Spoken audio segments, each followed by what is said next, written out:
Hello and welcome back to the Game Bet Match podcast. I'm your host Manny Friedman, along with my co-host Brad Sloan.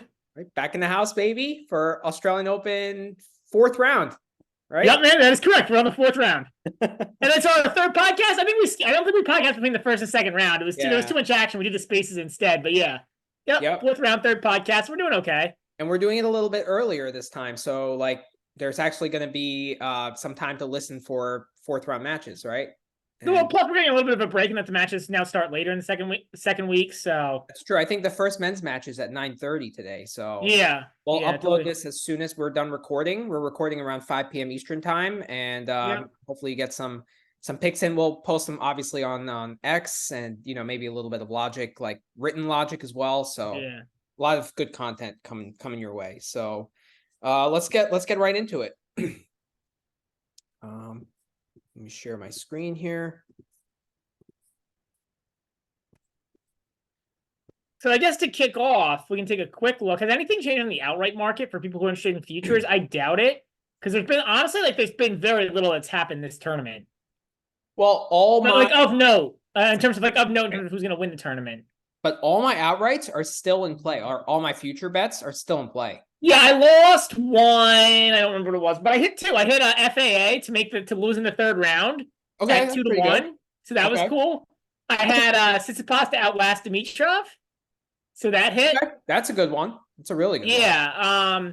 The one I lost was Dimitrov to lose in the fourth round. I had Dimitrov beating Borges, believe it or not, and then losing to Medvedev. Like yeah, I mean, my futures are Sinner Alcaraz final, which is obviously still in. I got Sinner to play Rublev in the quarterfinals. I have that one as well. I took that one as well. I didn't get as good of the prices you did, but I did. I do the same. I have the same one. I ended up, for me, after a debate on the pod, I ended up saying, you know what, it probably made a lot of sense. Okay, that was GBM worthy for me, and I put 1.5 units on it. I would have, if you were on board with that, like fully on board, I would have been like, that's 2-unit play. Yeah, that should have been a 2-unit. Honestly, it should have been a 2-unit, but what can we do?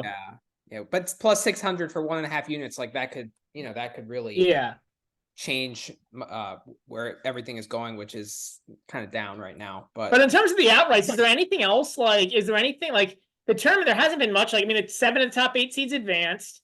All the top 4 guys, the Medvedev was close. Medvedev was down 2 sets through Savoy. Otherwise, nothing. So, has anything changed in the outright? I mean, I thought there have been some great individual matches. Surely, like Shelton Mannarino. You could name like Purcell, Rude, Zverev, Klein, which we talked about in the previous pod. Yesterday wasn't such a great day, but like overall, I think it's been a entertaining tournament. Yeah. So, all right, let's get into fourth round matches. Well, actually, you talked about the future, so nothing really changed here. Djokovic is even money. Alcaraz is plus 250. Sinner's moved up now down to 4-1 from 650. Which I think makes sense with the physicality, but at 4-1, I mean, I can't hit that. Well, based on what we've seen, I think he's been the best player so far, just like how he's hitting the ball. Oh, right? 100%, yeah. So, like, I think if he plays Djokovic, like, he's obviously going to be a dog. Like, I think there's a little bit of value there, especially if, like, Sinner doesn't play physical matches up to that point. Like, if he beats Khachanov in straights and then, like, Rublev maybe goes 4, like, he should be really fresh. And it's like a lot of night matches and stuff. Like, it's not, he doesn't really have to worry about the heat. Like, and it's been a cooler fortnight. It's been like the last week or so. It's supposed to get hot, I think, this coming week, but it's been cooler. Right. Yeah. So, Medvedev at 8-1. I mean, I don't know. I mean, I can't really get there. Like, he had a good performance against FA, but I just think that that's a great matchup for him. Maybe he's going to relax after that Rusevori scare, but like, I don't think it's anything about scares or relax or anything like that. I just think like, man, I mean, like, so he's going to, I mean, is there any way he doesn't have to play Alcaraz or Zverev in the semis? And Alcaraz is a tough matchup for him. Zverev's a good matchup, but it certainly is not guaranteed that he wins that. And then he's got to go to a final against Djokovic or Sinner, and at this point, he's a dog to both of those guys. And like, at this point, right, we talked about it before, but it's really a 4-man tournament. Yeah. Like, It is. And that's why you've seen the prices essentially haven't moved. Like Sinner's prices Yeah. improved because of how good he's looked, and nobody else has really moved. Right. I think Alcaraz has come down a little bit. Djokovic was around even the entire time. I don't know if anybody else is even relevant, to be honest. I mean, I kind of want to take a shot at Nuno Borges at 350 to 1. That's a Maybe. I mean, yeah, that's a good one. Yeah, I don't know. I mean, it's really a four-man tournament. I completely agree with you. I think Hubie could be like he obviously keeps matches close against anyone, but like is he a threat to win the tournament? Hell no, because he would have to go through three of them: Medvedev, Alcaraz, and Djokovic or Sinner. right. So, but like I think of all the guys past Medvedev, like Hubie at 66 to There's 1. a theoretical path. I also think Zverev is like not outrageous. I mean, he'd have to go through three of them, but I don't think like I can see a path where he beats Alcaraz and Medvedev. Um, yeah. But the problem is he has to play Alcaraz first and then Medvedev. So like if they were flip-flopped and he gets to the semis, then there's a path for him. I'm not saying I bet it at 25 to 1. I'm just, like. And he just hasn't proven himself in slams. Yeah. All right. I mean, would you? I think an interesting parlay would be like to parlay all four guys to make the semis.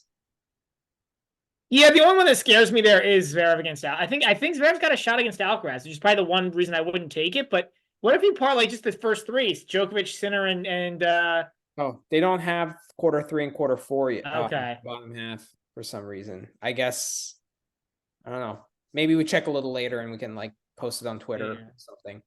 Be interesting though. All right, now we can get into the all right, let's get into the nitty-gritty. So first match of the day is Mannarino against Djokovic. Djokovic is a 9-game favorite. Mannarino is plus 1,400, and the over/under is 29. So I have a very clear play here. I don't know if you're going to agree or disagree with me, but I am on the under 29 here. I think that this is a great spot for Djokovic. I think he showed some sense of rebounding against Echeverry. I think like getting a straight set win under his belt. Like he wasn't like super impressive, but got through without dropping a set. Mannarino has to be fatigued after being, 3 5-setters. It's just like respect to Mannarino. The guy has mastered his craft. Incredible performance against Shelton. But I just can't see him getting 3 games in each set, or like I think a 6-1 set is like really in play here, especially like the third set. So, and I like the under 29 better because you get that extra game instead of the -9. I know Well, assuming he goes 18, if he goes 18-10, right? You could like 18-10 would be the score. Total games 18-10 would be under the 29, but not covering the 9. Yeah. I mean, this is pretty much standard what you see, right? Like it's push insurance too, right? We have push insurance on the 9 also. True. Right? Like that's pretty standard what you see usually, because the problem with the 29 is that if you lose a set, you're dead. Whereas like theoretically, the 9, if Mannarino somehow wins a tiebreak, the 9 wouldn't be completely dead. Yeah, but you get the I'm not saying that the under what? You get the extra game. But you give up the 7-6 Mannarino set, like backdoor. You really think he can get to 7-6? I mean, like I'm not saying he can, but like I'm just saying like that's what you're giving up, right? Like so there's a trade-off. What is Djokovic under 18.5 games won? That's a good. Or actually, if you look up in the specials, it's probably the same. What is the Djokovic 6-4 better in every set? If you scroll up, that would actually probably be the better bet. It's probably in those specials somewhere. If you scroll down, there's probably one that has 6-0, 6-1, 6-2, 6-3, or 6-4. There usually is. Yeah. There you go. Plus 160. Ooh. That's kind of interesting to me. That's the play. I'm cashing out of this one. I'm hitting that one instead. I love that. I think that's a fantastic bet. I just think Yeah. that energy that Mannarino is going to have to put out to get to 5 games in the set is just going to be astronomical. Considering he's not played 1 5-setter, he's not played 2, he's played 3 at his advanced age. And he was grabbing at his knee. I guess like.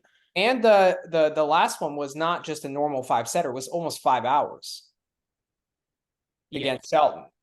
You know. Sure. Now, if I'm going to talk like the positive side of this, right? Like I'm going to talk the Mannarino side up because this bet at the plus 160 I might be okay with. I'm a push or I'm a pass on the 9 spread of the under 29. Okay. If I'm going to talk with the Mannarino side, right? I would say that in terms of performance, Djokovic has lost 2 sets, and the Etch went over 31 as well and covered the 9. So it's got to be more of a blowout than any of Djokovic's first 3 matches were.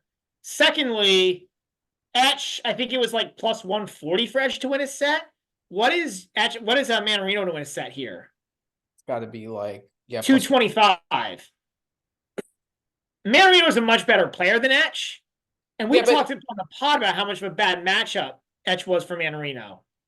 But I think Mannarino is neutral to Djokovic. Like I don't think he's a bad matchup, but I don't think he's a good matchup either. So if Etch was a bad matchup, and Etch is a much worse player than Mannarino on a faster. I don't necessarily agree with that because, well, I agree that Mannarino is a better player, but Etch is a much more physical player. Like, so the 3 opponents that Djokovic has played, Prismic, Popyrin, and Etch, are all really like physical players, right? I don't know if I agree with that. Well, it's like they hit big off the ground. You know, they're aggressive baseliners. They're kind of cut from the same mold. Whereas Mannarino is kind of more like a finesse, you know, using the opponent's pace. It's a different kind of tennis, right? And I honestly think that the physical baseliners, that's the way to beat Djokovic. Like that's the only real chance. So you think that we said in the last pod that Etch was a bad matchup for Etch against Djokovic. We think that Mannarino's a worse matchup than. It's a bad matchup, relatively speaking, but I think given the physical concerns that Mannarino has going into this match, I think this is a worse matchup. That's where I'm getting at. So the only reason this line is this big is because of the fatigue. So the fatigue issue is very worked into this line.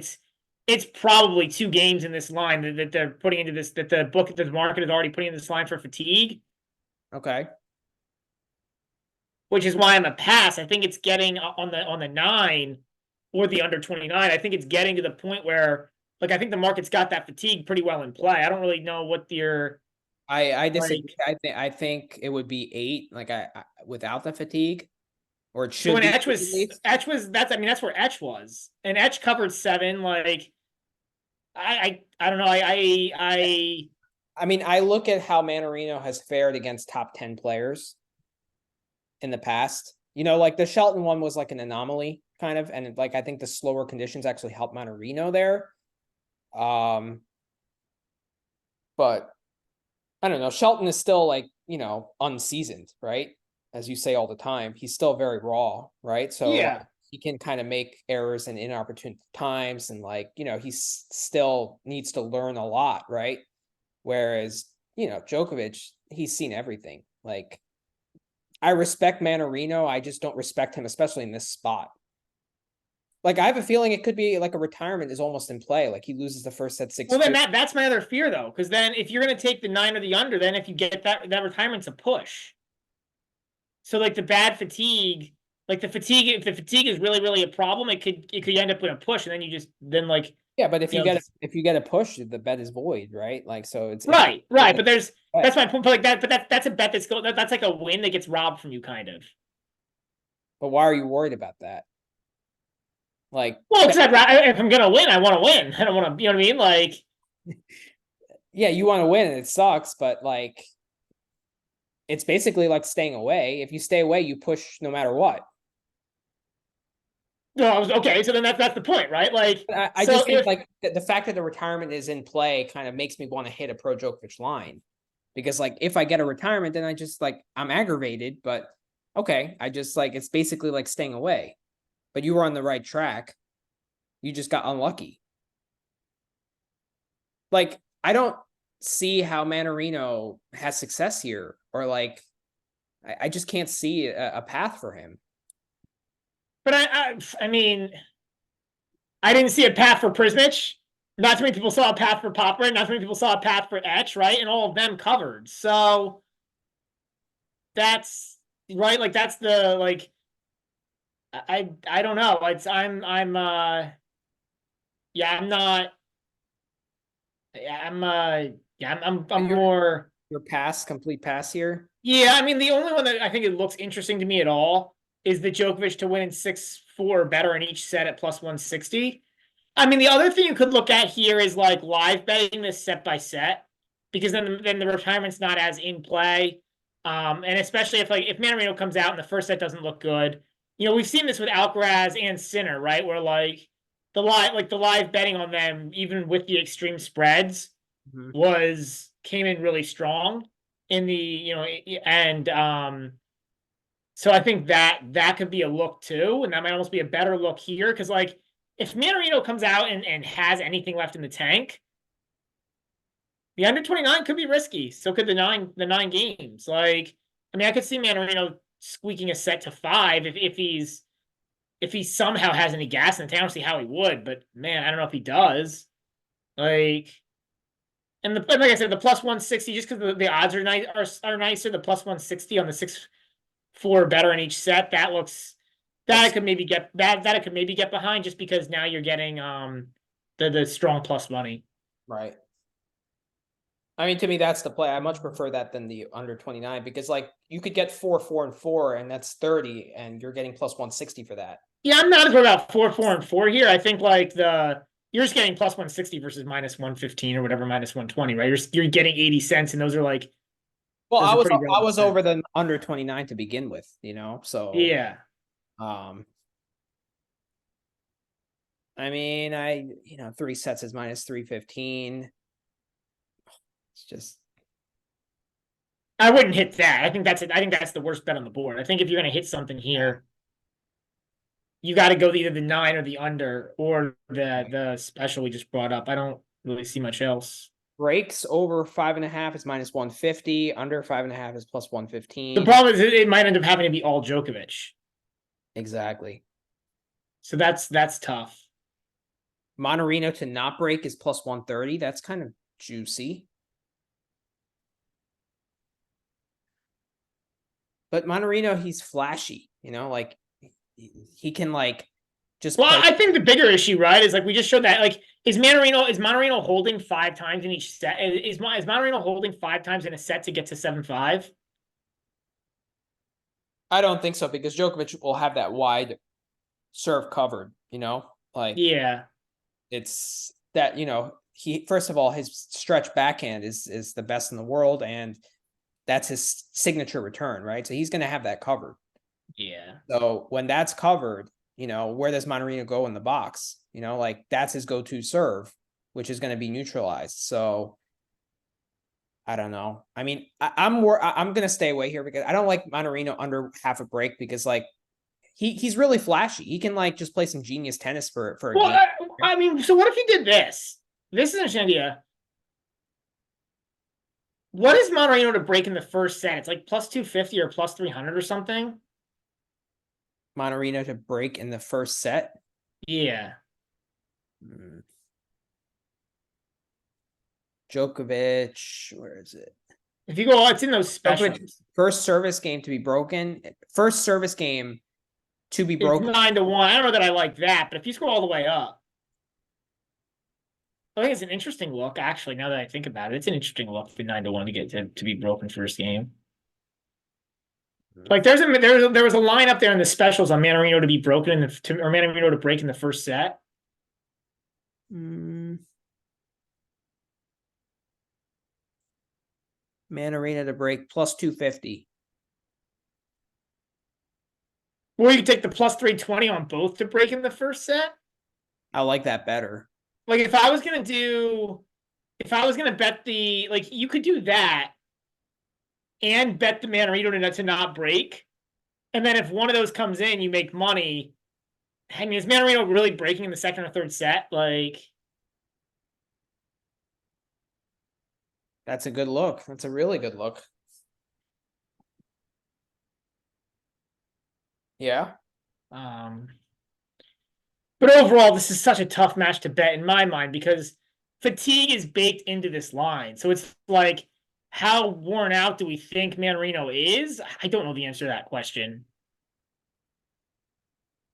Okay, I'm gonna play the love 1, 2, or 4, 3, 1, 2, 3, or 4.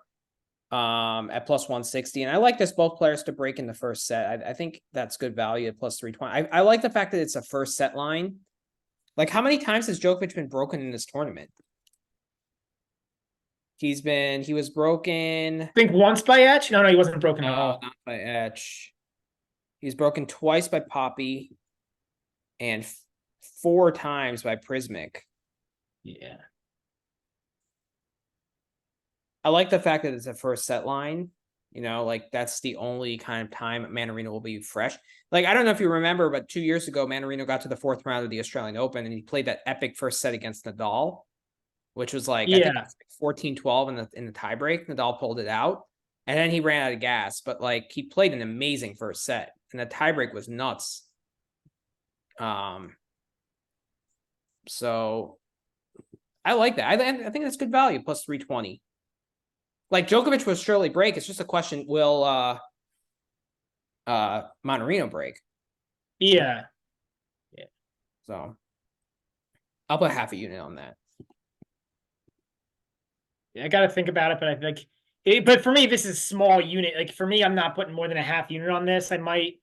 Maybe I'll put a half unit on the both to break in the first set and the 6-0 and the 6-4 better in each set. But yeah, that's my thought. Well, the good news is that if you don't have a bet on that match, you could watch the Fritz Tsitsipas match, which is going on at the same time. So yeah. So the next match, Fritz is a 2-game dog, plus 120 on the money line. I think it moved down from plus 135 at one point. Tsitsipas minus 145, and the over-under is a high one. It's at 42. So meanwhile, the Texans just scored a big touchdown, so it's 10-10. So in the first quarter? No, second quarter. But when did the game start? 4:30? 4:30. 67-yard punt return for a touchdown for the Texans. Oh wow. Yeah, it's crazy. So for under is 42 here. Let's start with you. Do you have a play here, and what are your leans? No, I think this is pretty well. I think the market's has corrected this. I think, I felt stupid because it was plus 135. Yeah. And I was like, ooh, that's close. I'm probably going to hit Fritz. I need to look at it. Once I looked at it more, I got a chance to kind of dive in a little more, look at some stats, etc. I think it's probably the fair price is probably more in the 125 range. So I think this line is a few pennies off. It's not enough to offset the VIG. So now it's got to be a pass for me. But and the 42, it's a high over, but yeah, I do think it's justified, but it's really high. Yes. I mean, that's like a 25 over in a 3-set match, which I don't really see. I do think the spread is like a half a game off. I think it should probably be like a 1.5. But again, there's nothing I can really take advantage of there. Like, I just think it's a tough. I do think Tsitsipas should be a favorite. Tsitsipas, he still is a really good attacker. He still might be the best attacker in the game off of serve +1. You'll probably disagree, but he can move that forehand really well to both sides of the court. Starting to go the center route with that question. Like, I still think Tsitsipas has an advantage off the serve over center. I think the advantage on Tsitsipas at the net versus Tsitsipas, right? Well, I guess that's why I would combine all of it, right? If you combine all of the elements of an attacking game, right? Serve plus the forehand plus the net game plus the overheads, I would take Tsitsipas.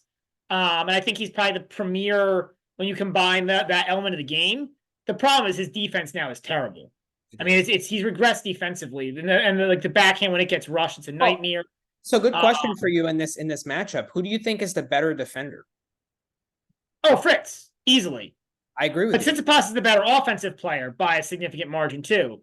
Fritz gets more aces off the serve, but Tsitsipas he forces more short points. And I mean, again, we talked about I just said it Tsitsipas is so accurate with that forehand. Yeah. When he gets time to hit it, he's so accurate with it. Yeah. I don't see a lot of breaks, but neither does the market. This match is pretty well handicapped by the market. Like, look, it's 42. At some point, somebody's going to break. It's not going to be. I mean, it could be 7-6, 7-6, 7-6, but that's highly, highly unlikely. This isn't John Isner. Like, You still don't get there with the over if that's the case, right? Like, yeah, you need 4 sets minimum. well, I really Even like with 4 this line. sets, I think like the right line is like Fritz plus 110 because I just think Fritz is going to be able to pressure the Tsitsipas defense, right? Let's be honest. His biggest well, strength so you think Fritz should be favored, or you think Fritz should be the dog? dog, still a dog, but Okay. plus 110. So I think it's like I hit it at plus 135. I hit it early for 1.5 unit play, but like at plus 120, I would start hesitating because then you have to equate for the vig. But like I just think Fritz is a good matchup. Like I saw that. I know Tsitsipas wasn't healthy in that Monte Carlo meeting, but I think that's the last time that they played. And like the eye test tells me that Fritz is going to be able to put pressure on Tsitsipas, on like with the serve, first of all, and then, off the ball striking, right? Because backhand, Fritz also has the edge. Oh, 100%. I agree with that. But then I look at the stats, and even against the top 20 over the past 7 months, when Tsitsipas has not been good, he's been terrible, blah, blah, blah. Yeah. Even against the top 20, so like really strong players, he's still holding like almost 90% and winning like 70% of points on serve. So Yeah, that's why it's playing bad relative to like Australian Open final level Tsitsipas, right? But my point is different. It's all his defense. Like his offense is still there. He's still able to attack off the serve, right? Like remember we were watching him last year. I remember that semifinal against Khachanov, and we were like impressed by his defense. right? And that part is regress, right? So like, but that's why it's close to it's not close to a flip. That's why it's the market saying 55-45 roughly, or 57-43 is because like he like like they're not pricing Tsitsipas at last year's price. Like, so I like this Fritz to win and a tiebreak in the match at plus 175. Like I like the no tiebreak bets, but like in this one I see at least two. Like both guys are subpar returners. Both are so do I. But again, you're getting you're getting the dog and you're adding another leg in. Like, it's like I think you're getting. I mean, I don't think it's a terrible play. I think it's a decent price. Yeah. This is. I'm another pass here. I think the market has this right. What about the 5-set line? That was the other thing I was looking at, because I think 225. It's kind of low. It's pretty low. I mean, usually you see better. But like I guess like the thing is, like, you probably whether or not you hit that line is probably going to come down to a tiebreak. Right. So it's probably going to be like 2 to 3 sets of like 1 break each. Like my most likely outcome that I see here, and it's not obviously like a majority, but a plurality is like 3 real sets, where and then a 4 set that has a tie break. So like if you get that tie break to go your way, you hit the 225. If not, you don't get it. Which is like should be good. But you can always, I mean, like, I don't think either guy's gonna dud. There should be so many holds of serve that like like break props would be interesting, like the under on break props. Yeah, but it's so low. 4.5 is really low, man. For a match where you're probably gonna have 40 plus. The over under is 42. So for asking guys, I actually like the Tsitsipas under 2.5 at plus 105. I mean, he's probably gonna get 20 looks at the Taylor Fritz serve. That's the only thing I'd come back and say against that. Plus, Fritz is not the mentally toughest guy in terms of. I mean, I'd have to ask Piranha for the stats on this, but like break point saved is. Ooh, yeah, I don't know the break point saved. I know Fritz is Fritz is getting broken. I mean, his hold percentage is against the top 20. I was looking pretty recently, and it's quite poor. It's like only 75% of the time he's holding serve. He's doing a little better overall. I think he's in like the low 80s in terms of holding serve percentage. I think his hold percentage is like the low 80s recently, like last 12 months. But it's tough because it's 2 guys I want to fade. Tsitsipas, he's got no defense. He struggles so much to break serve now. Fritz, because I just don't think he's that good, especially against like strong competition, especially not in America. How about aces and doubles here? Like, I feel like it's an over ace kind of match. But Right? I mean, it's kind of like playing the over under, right? Like, I did kind of like. So this is. I did kind of like the idea of taking Fritz on the aces, and I did hit it for a third of a unit. I'm trying to look up what I got on it. I feel like the line has moved. I feel like I got a better line on it before, but I don't hate the idea of Fritz on the aces. He has a higher ace percentage than Tsitsipas last 52 weeks, Mhm. and he has a lower aces against percentage. An Plus, interesting. he should serve. I think Tsitsipas will have more chances to break Fritz than Fritz will have to break Tsitsipas. Mhm. So I think Fritz is going to serve more points here. Just because Tsitsipas is so good off the serve, I really don't see Fritz getting too many looks. True. So I don't hate the idea of taking Fritz And the minus the Tsitsipas half an back ace. issue, does it look like a thing of the past? I haven't seen too much of Tsitsipas, honestly, in the first 3 rounds. I know you watched I more. don't know. I mean, he's winning, right? Like, I haven't seen too much of it either, but he's winning. Did it seem like there He's was winning. some He's implications? holding. He's not double faulting much, so I'm not too worried about the whole stance change. I don't know. And he played Zizou Bergs, he played Luca Van Ash, and who was his other opponent? Oh, I can't remember. Second round. Did he lose his set? Yeah, he lost the first set. He played Oh, Jordan Thompson. That's right. I remember that match. Thompson broke twice, but had 11 break points. Van Ash had 9 break points. And Bergs had 5 break points and broke twice. I don't know. I think he's breakable, man. I don't necessarily love what I'm seeing from Tsitsipas on the serve. Yeah, I mean, I don't love what I'm seeing from either of you guys in this tournament, though. If you want to go there, I mean, Fritz went 5 sets with Diaz Acosta. The Marzon match. I mean, you and I both have our opinion on that match. Fritz played pretty well, actually. I'm gonna There. hit this over 2.5 breaks at plus 125. Like, I think that's a pretty neutral number. And like,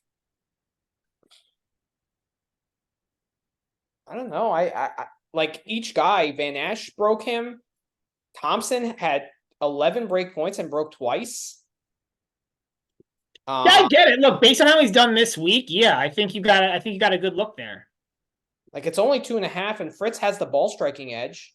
So once the point starts, like, unless Tsitsipas gets in an attacking position, it's going to be really tough for him to win points. You know, like if Fritz approaches with a big forehand to the Tsitsipas backhand, the point is won. Like, Fritz is not even going to have to hit volleys, right? Right, I agree with that, but yeah. So I like that. I'm going to hit that. And we all think it's going to be a long match too, right? Like 4 or 5 sets. So you're getting over 2.5 in that long of a match. Yeah. I like that look. So you're not playing anything here? Just the aces? I have the aces. I have Fritz to have more doubles. It seems like for all Tsitsipas' issues, he's not doubling too much. So Okay. I've got the doubles, the aces, and I have a goofy little third of a bet on the both guys to hold the first 3 games without a deuce. That's at 8-1. Okay. So I've got that. Like, but nothing. Nothing like really interesting to people watching the pod. Those are interesting. If they can make money off of it, well, of course it's interesting. All right, maybe. All right. Next match we got is Yannick Sinner and Karen Khachanov. Sinner is a 6.5 game favorite, minus 1100 on the money line. Khachanov is plus 650. The over under is 34. I mean, you probably saw on X like what my pick is here. I'm all over the Sinner minus 6.5 games. I know it's juiced, but I still think that that's a great play given how he's playing, given how Khachanov struggles against top 5 players in the past. I understand like you're gonna give me this like, oh, he played a good match against Alcaraz in Madrid. It was 5-4. Like, okay, all in all, yes. But like, and Khachanov is there all the time, mentally and physically very stable, I agree with. But like, just Sinner just has a better ball. Like, I think it's just that simple, right? The ball quality off both wings is better on Sinner. And I don't know. I just see him manufacturing breaks easy. I think a 6-1 or 6-2 set is actually in play here. I was not impressed with Khachanov against Machak. Like, Machak was actually the better player there. And even though I lost the bet, like, it was the right play, you know? So, I mean, I've also seen Khachanov just get absolutely destroyed. Like, he played Alcaraz in Hamburg one year and it was like 1-2. I understand Alcaraz played a great match, but like, I think this is a really tough matchup for Khachanov with how well Sinner is playing. I hate these lines because this line is basically, you can cut it any way you want.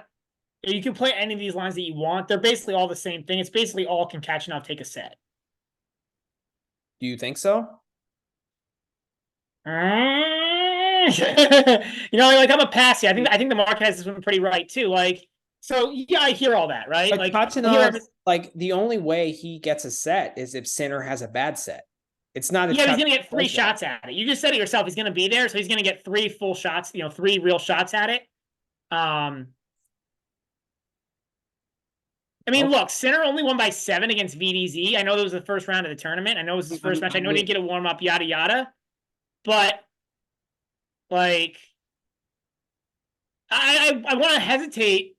I'm very hesitant on taking anything really out of the De Jong and Baez matches because those were great matchups for Sinner, right? So you can't get too excited about those. I'm not taking anything much into any of those matches. What I'm taking into account is how well Sinner's striking the ball, just from the eye test, like how well. But he's going to look like he's striking the ball better against Jesper De Jong and Seve Baez. It's not like there's not the score. It's saying like I agree. He played fantastic tennis. It was scintillating tennis against Baez. He's striking the ball great, but that's striking Baez's ball, which is like a dream for him. Right? This is going to be. But also, Khachanov is not the best defender, right? So once Sinner gets into an attacking position, it's going to be really tough for Khachanov to get out of those corners, you know? And then, like, Khachanov doesn't have the best net game either, right? So no, but Khachanov will push him off the baseline. Khachanov is going to attack him off the baseline way more than De Jong or Baez did. He has way more firepower off both wings. Agreed. I'm not on Khachanov here either. Like, I just think I think this line is pretty well set. And again, these lines are tough because like 7, 6.5, like 7.5. They're all in that same range of like, okay, it basically is will a guy take a set? And I don't know. Like maybe he will, maybe he won't. Like everything I think you say makes sense. Mm-hmm. But I think I can make an argument for Khachanov taking a set too. I mean, like at least taking a set half the time. One thing that you have in your favor with that argument is that there are 3 head-to-head matches have been very, very close. And I think they all went the distance. But like that's a different Sinner too, right? Yeah, I'm not too worried about that. I don't think that's super applicable. It's more just like, look, Khachanov's there. He's got firepower. Like, this is not going to be. Although now you look at that Sinner 6-2 or better in each set at 45-1 is actually kind of enticing. Yeah. Just because of the price. Like, but yeah. I'm probably a pass here. Like, I just don't. Yeah. Maybe these props. Sinner to win and no tiebreak in the match is even money.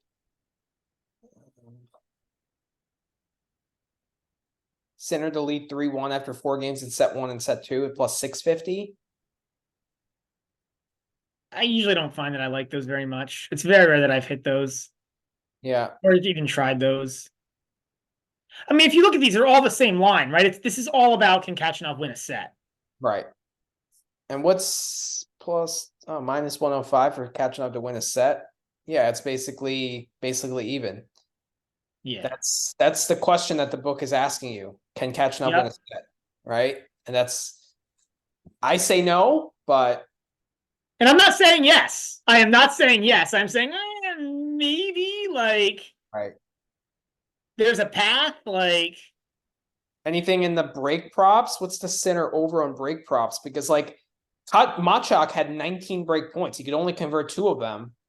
But but let's be clear about something. When you fail on break point, you tend to generate more break points.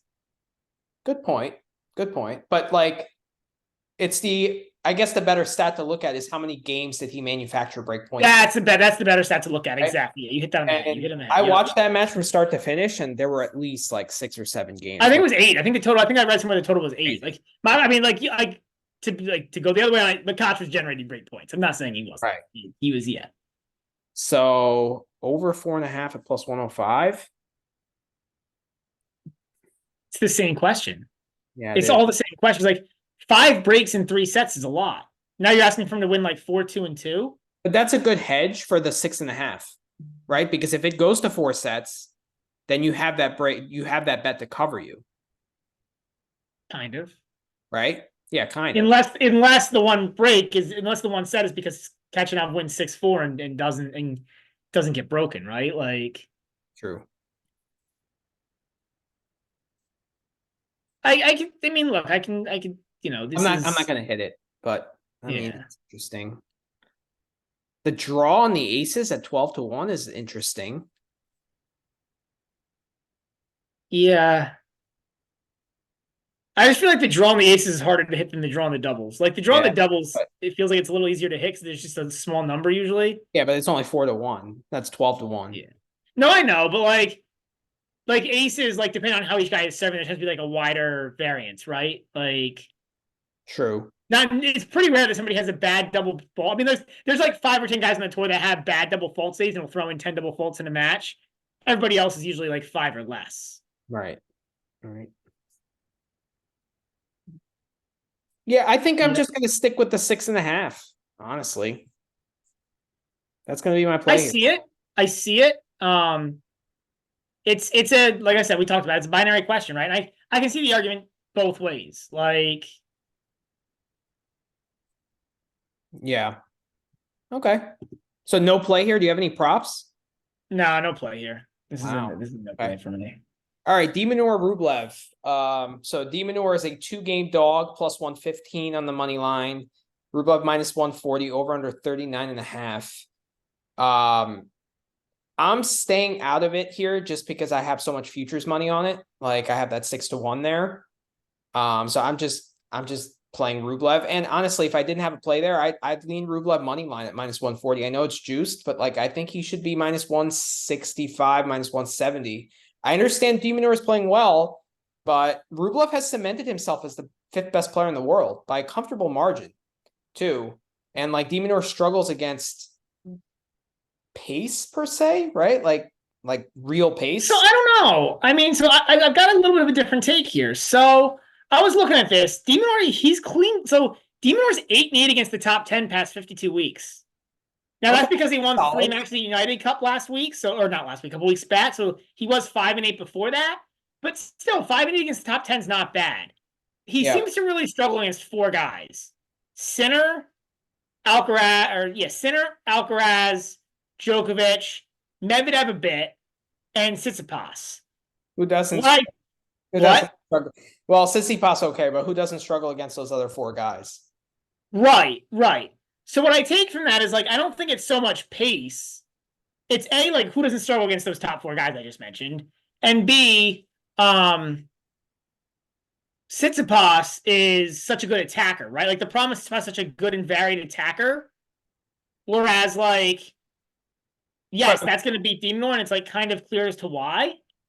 But like Rublev is not nearly the attacker that Tsitsipas is. He strikes a really good ball. He strikes a much cleaner ball. But he's not the attacker that Tsitsipas is. He's more of like a neutral player. A few other things in de Minaur's favor. He's at home. I think a faster court's better for de Minaur than Rublev. Right. And the net game, right? Like the fact that Rublev doesn't finish points at the net against de Minaur's speed, I think, is a narrative that you can side, right? Like, I just don't still the better player. I just don't think 2 games is enough. Like I see a path for de Minaur winning. Don't get me wrong, right? But I just don't think 2 games is the right number. I think it should be 3. I mean, I can see. I think it's close. I think it's. I probably think it should be 2.5 again. Like, this is Rublev or pass to me. I'm probably gonna pass, but it's close. It's Rublev's the better player. The stats favor Rublev. I think they split 1-1, but I think Rublev's win was more decisive than de Minaur's. But again, de Minaur does have advantages here, right? That kind of offset that a little bit. So I think it's tough. I think the over-under is pretty well set too. It's a little bit lower, but that's because there should be a lot of breaks, but I also could see this going 5. Yeah. de Minaur did get him pretty easily in Rotterdam, right? last year. Yep, that's the one that Demore won was That's Rodman. that's actually a much slower court though, I right? also think it was. I think it was Rublev's first match. No, I think it was the second match of the tournament. I can't remember. Yeah, you could be right. It's crazy looking back at that Rotterdam draw because like Sinner was unseated, Demonor was unseated. Like, Yeah, it's true. I like this bet. Both players could break serve in the first set at even money. seems to make sense. I got to think about it a little bit more. The problem is I actually could see one of these guys breaking twice in this set, and then it could be 6-2, so you might not get your full 5 cracks at it. It's true. It's just gonna be a very like grindy kind of like cagey match, right? Like with Yeah. I mean, that's I how want to I watch this. I think it's at 3 a.m. I may or may not. I mean, it's a Saturday, so I might convince myself to stay up, but like, it should be a fun match to watch. I just don't know that I'm going to bet it. I'm just riding the futures, right? Yeah. Riding the futures Yeah, I'm here. probably in the same boat. Anything on the aces and doubles market here.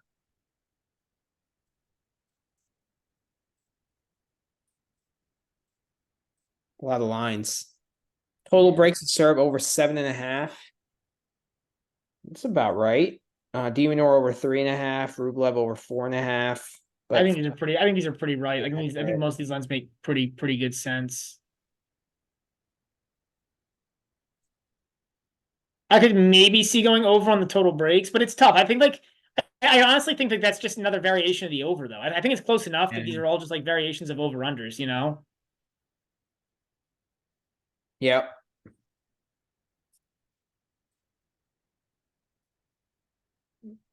I mean, if I was playing, I would probably play the Rublev money line at minus 140. That's how I would attack it. I'm passing. I also like Rublev to win and both players to win a set at plus 150. Like I think that's good line. Yeah.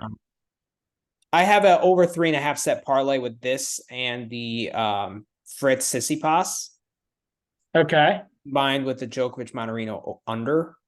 Okay. So and that's 3-1. Okay. So yeah, I just think Mannarino is going to be gassed. That's just my takeaway. But I mean, if you had to like gun to your head, you'd say Djokovic gun to head, but like I don't really love playing Matt. Like it's gun to head. I don't like take Rublev, right? Rublev here. Oh, gun to head here, Rublev. Yeah, gun to head Rublev, and I do the minus 140 just like you, but probably gonna stay away. But I stared at this match for a while. It's tough. It is. So you got no plays today, right? No plays. Yeah, it's a full pass day for me. Wow, just some weird bets. Yeah, it's some DGen on Fritz Tsitsipas just because like of the matches with goofy props, like that's the easiest one to like look at and feel decent about, you know. Yeah. I have a pretty good feel for how that Fritz Tsitsipas match is going to go. I just think the market does too. Whereas like Djokovic Mannarino, I don't know because I don't know Mannarino's fatigue level.